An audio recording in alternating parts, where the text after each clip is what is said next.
Hi bracelet besties, welcome back to another video, and in today's video I am going to be teaching you on how to take your necklace and make it into 3 bracelets. I'm going to be using this necklace, the same one that I'm currently wearing, but if you can have multiple on at once. And for mine, I'm going to be making it into 3 bracelets. Mine is it fits my neck just right, so it's almost like a choker.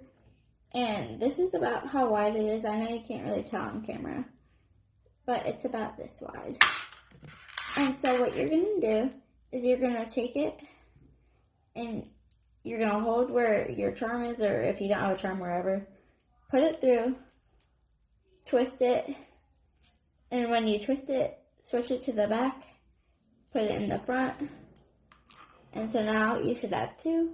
You're going to pull the top one, twist it again, and then put it over, and then where it overlaps, you're gonna kind of move it a bit so you can see it, so you won't see it in the front. And then you can twist it in whichever pattern. I'm gonna twist mine a tiny bit so the stars, aka the charm, will be on the top, but you can twist it all different ways, and it doesn't really matter which way you do it. See? Just like how I have mine like this.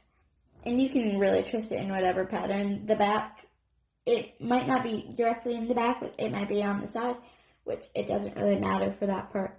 As long as you're hiding the knot, unless you don't want the knot hidden, but not the knot where it crosses. It can be on the sides or in the back, or if you want it to be seen in the front. And then here's what it should look like.